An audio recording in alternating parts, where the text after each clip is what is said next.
Over the next few minutes, I'd like to discuss a few of the ways that the United States and all of us need to work together in a cooperative spirit with our law enforcement officers around the globe to achieve successes that benefit all of us.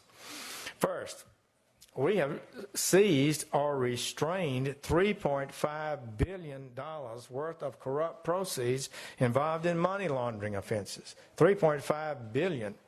Since 2004, the United States has returned millions in corrupt proceeds to compensate victims around the world.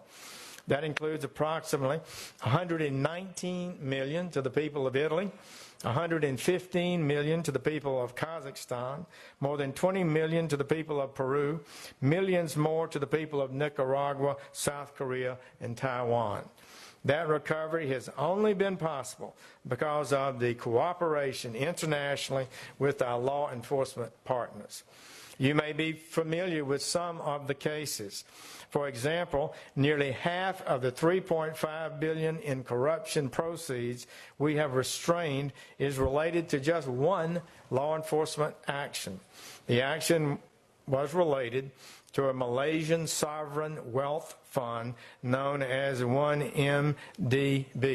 1MDB was created by the Malaysian government to promote long-term economic development for the benefit of the Malaysian people. But allegedly, corrupt officials and their associates reportedly used the funds for a lavish spending spree. $200 million for real estate in Southern California and New York, $130 million for artwork, $100 million in an American music company, not to mention a $265 million yacht.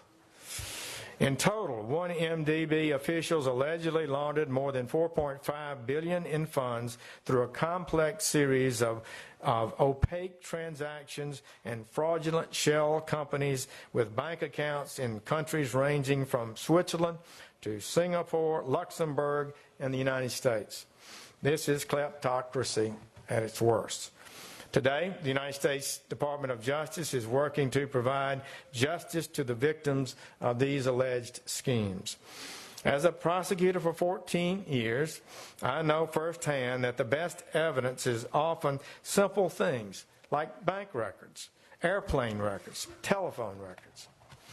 If they're not properly shared between nations, then in many cases, justice just cannot be done, or certainly it's delayed. It is essential that we continue to improve this kind of information sharing. It does not threaten our sovereignty. It does not threaten our legal system, but it's part of a cooperative effort that benefits us all. So that's why we must all do more to expedite mutual legal assistance requests. That's something I have an interest in and become informed on and believe that we at the United States need to do better about. And I hope you will consider that. These requests ensure that prosecutors have the evidence they need to bring a criminal to justice.